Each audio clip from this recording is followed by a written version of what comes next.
नमस्कार दोस्तों, कलयुग के चमत्कार संतों की वाणी में आप सबका स्वागत है।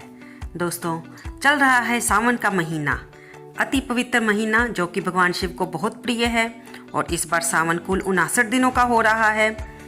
इसमें मुख्य रूप से सोमावती अमावस्या, सावन शिवरात्रि, प्रदोष व्रत, रक्षाबंधन शामिल है और कल यानी दिन सोमवार 17 जुलाई को सोमावती अमावस्या है, जिसकी चर्चा हम इस वीडियो में करेंगे।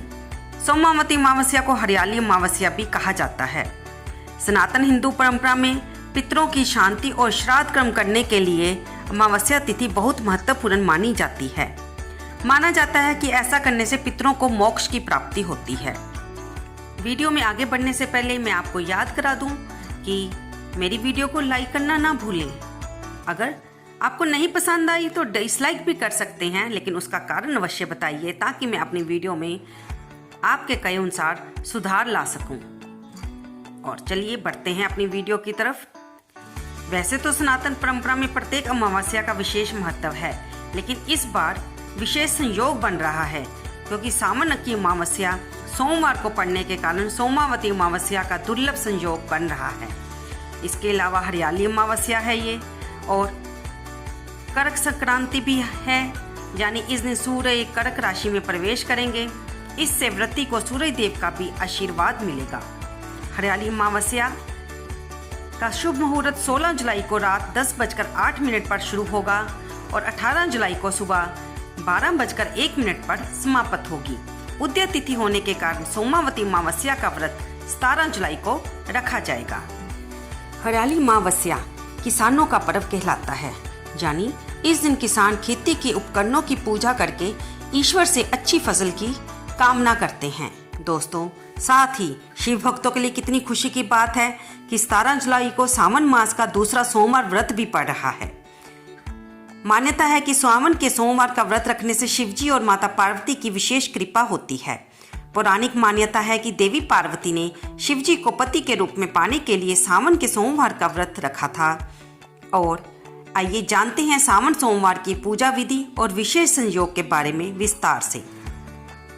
इस दिन सबसे पहले सुबह उठकर भक्तों को स्नान ध्यान करना चाहिए। भगवान शिव की माता पार्वती के साथ पूजा करें। घर के मंदिर में या फिर घर के पास के मंदिर में जाकर शिवलिंग पर जल चढ़ाएं और भगवान शिव के साथ माता पार्वती के सामने बैठकर अगर आप व्रत रख रहे हैं तो अपना व्रत का संकल्प लें और माता पार्वती को श्रृंगार का सामान अर्पित करें। भगवान के आगे घी का दीपक जलाएं, उनकी षोडशोपचार पूजा करें, अर्थात उन्हें फल फूल मौली रोली धूप दीप नैवेद्य अर्पित करके उनके सामने बैठकर शिव चालीसा या फिर तांडव स्तोत्र या फिर शिव की इस सोमवार की व्रत की कथा का पाठ करें। अगर आप ये व्रत अमावस्या के हिसाब से रख रहे हैं तो अमावस्या में भी इसी तरह से पूजा करके अमावस्या की व्रत कथा का मंदिर में बैठकर पढ़ें। और अगर आप पढ़ नहीं सकते तो हमारी वीडियो पर सुन सकते हैं। हम आगे इस वीडियो में दोनों व्रत की कथाएं आपको सुनाएंगे। जब आप व्रत का संकल्प ले रहे हों तो हाथ में जल लेकर, थोड़े से चावल लेकर या फूल लेकर फिर थोड़ी दक्षिणा रख के अपना नाम, अपने गोत्र का नाम, अपने स्थान का नाम लेकर भगवान से प्रार्थना करें कि आप फल किस तरह से रख रहे हैं। अकेले फल खाकर या फिर एक समय भोजन करके आप ये व्रत रखेंगे। जैसा भी आप शरीर की शक्ति के अनुसार रखना चाहें रख सकते हैं। उसके बाद शाम को भी भगवान की इसी तरह से पूजा करके व्रत की कथा को पढ़ के आरती करें और फिर उसके बाद क्षमा प्रार्थना अवश्य करें कि जाने जाने में आपसे व्रत रखने में कोई भूल हो गई हो तो भगवान उसे क्षमा करें और आपकी मनोकामना जिसके हेतु आपने ये व्रत रखा है उसे पूरी करें।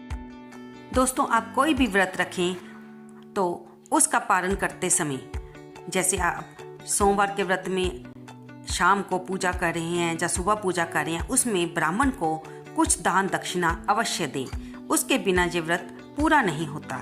यथाशक्ति अगर आप दक्षिणा के साथ वस्त्र दे सकते हैं या उनके काम में आने वाली कोई वस्तु दे सकते हैं तो अवश्य दीजिए। नहीं तो राशन का सामान भी आप दे सकते हैं। आपको जो भी ठीक लगे, लेकिन दीजिए अवश्य। हमें सोमावती अमावस्या के दिन क्या क्या करना चाहिए ये भी जानते हैं। दोस्तों, सोमावती अमावस्या के दिन पीपल के पेड़ पर दीपक जलाना चाहिए।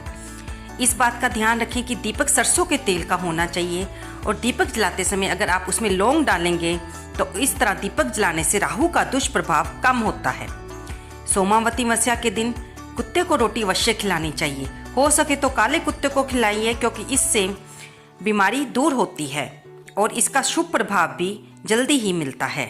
सोमावती अमावस्या के दिन राहु स्तोत्र का पाठ करना अति लाभकारी होता है। इस दिन राहु ज़्यादा हावी रहते हैं। ऐसे में इस स्तोत्र का पाठ राहु के बुरे असर को नियंत्रित करता है और राहु के दोष से भी मुक्ति दिलाता है और नकारात्मक ऊर्जा को भी दूर करता है। लेकिन दोस्तों, इससे पहले आप अपनी ज्योतिष से अवश्य जान लें कि आपकी कुंडली में क्या राहु दोष है। दोस्तों, इसके साथ ही हम आपको बता दें कि इसी सप्ताह श्री हरि विष्णु का प्रिय महीना अधिक मास भी शुरू हो रहा है। अधिक मास हर साल में 3 साल में एक बार आता है। दोस्तों, अब हम सोमावती अमावस्या की पूजा विधि के बारे में जानेंगे। इस दिन पवित्र नदियों में स्नान, ब्राह्मण भोज, गौदान, अन्नदान, वस्त्र, स्वर्ण आदि दान का विशेष महत्व माना गया है। इस दिन गंगा स्नान का भी विशिष्ट महत्व है। माँ गंगा या किसी पवित्र नदी में स्नान कर भगवान शिव और पार्वती माँ की पूजा करें और तुलसी की विधिवत पूजा करें। भगवान शिव पर बेलपत्र, बेलफल, मेवा, मिठाई, जनेऊ का जोड़ा आदि चढ़ाकर ओम नमः शिवाय की 11 माला या फिर 108 बार इस मंत्र का जाप करें। आप महामृत्युंजय जाप भी कर सकते हैं। प्रातःकाल शिव मंदिर में 1.25 किलो साबुत चावल दान करें। सूर्योदय के समय सूर्य को जल में लाल फूल, चंदन डालकर गायत्री मंत्र जपते हुए अर्घ देने से दरिद्रता दूर होती है। हरियाली अमावस्या को तुलसी के पौधे में ओम नमो नारायणाय नमः जपते हुए 108 बार परिक्रमा करने से भी दरिद्रता दूर होती है। इस दिन जिन लोगों का सूर्य कमजोर है वो गाय को गुड़ में पकाए हुए गेहूं या चावल खिलाएं, इससे मानसिक शांति मिलेगी। इस दिन मंत्र जप, साधना एवं दान करने से पुण्य की प्राप्ति होती है। इस दिन ब्राह्मण को भोजन कराने से या ननद को मिठाई देने से और भांजे को भी मिठाई, फल, खाने की सामग्री देने से उत्तम फल मिलता है। इस दिन पक्षियों को दाना डालना या मछलियों को आटे की गोलियां डालना ये भी पितृदोष दूर करने का उत्तम उपाय है। इस दिन खीर का प्रसाद बनाकर मंदिर में भी आप ब्राह्मण को भी दे सकते हैं अपने पितरों के निमित्त। इससे भी पितृदोष में कमी आती है। आइए अब सुनते हैं हम सोमावती अमावस्या पर सुनी जाने वाली कथा, जिसके बिना आपका सोमवार का अमावस्या का अगर आपने व्रत रखा है तो वो अधूरा है। एक गरीब ब्राह्मण परिवार था जिसमें पति पत्नी के अलावा एक पुत्री भी थी। पुत्री धीरे धीरे बड़ी होने लगी। उस लड़की में समय के साथ सभी स्त्रियोचित गुणों का विकास हो रहा था। लड़की सुंदर, संस्कारवान एवं गुणवान थी, लेकिन गरीब होने के कारण उसका विवाह नहीं हो पा रहा था। एक दिन ब्राह्मण के घर एक साधु पधारे जो कि कन्या के सेवा भाव से बहुत खुश हुए। कन्या को लंबी आयु का आशीर्वाद देते हुए साधु ने कहा कि कन्या की हथेली में विवाह योग रेखा नहीं है। ब्राह्मण दंपति ने साधु से इसका उपाय पूछा कि कन्या ऐसा क्या करे कि उसके हाथ में विवाह योग बन जाए। साधु ने कुछ देर विचार करने के बाद अपनी अंतर्दृष्टि से ध्यान करके बताया कि कुछ दूरी पर एक गांव में सोना नाम की धोबिन रहती है। वह अपने बेटे और बहू के साथ रहती है और बहुत ही आचार विचार और संस्कार संपन्न पतिपरायण औरत है। यदि ये कन्या उसकी सेवा करे तो वह महिला इसकी शादी में इसकी मांग में अपना सिंदूर लगा दे तो उससे इस कन्या का विवाह होगा और इसका वैधव्य योग भी मिट सकता है। साधु ने यह भी बताया कि वह महिला कहीं आती जाती नहीं है। ये बात सुनकर ब्राह्मणी ने अपनी बेटी से धोबन की सेवा करने की बात कही। कन्या तड़के ही उठकर सोना धोबिन के घर जाकर सफाई और अन्य सारे काम करके अपने घर वापस आ जाती। सोना धोबिन अपनी बहू से पूछती है कि तुम तो तड़के ही उठकर सारे काम कर लेती हो और पता भी नहीं चलता। तब बहू ने कहा कि मां जी, मैंने सोचा कि सारे काम आप खुद ही खत्म कर लेती हैं, मैं तो देर से उठती हूँ। अब दोनों सास बहू निगरानी करने लगी कि कौन है जो तड़के ही उनका सारा काम करके चला जाता है। कई दिनों के बाद धोबिन ने देखा कि एक कन्या मुंह अंधेरे घर आती है और सारे काम करने के बाद चली जाती है। जब वह जाने लगी तो सोना धोबिन उसके पैरों में गिर पड़ी। पूछने लगी कि आप कौन है, इस तरह छुपकर मेरे घर की चाकरी क्यों करती हैं। तब कन्या ने साधु द्वारा कही हुई सारी बात बताई। सोना धोबिन पति परायण थी, उसमें तेज था, वह तैयार हो गई। सोना धोबिन के पति थोड़े अस्वस्थ थे। उसने अपनी बहू से अपने लौट कर आने तक घर पर ही रहने को कहा। सोना धोबिन लड़की के घर चली गई। तब उसके माँ बाप ने उसकी शादी रचाई और शादी के समय सोना धोबिन ने जैसे ही अपनी मांग का सिंदूर कन्या की मांग में लगाया तब उसके पति की मौत हो गई। उसे इस बात का पता चल गया।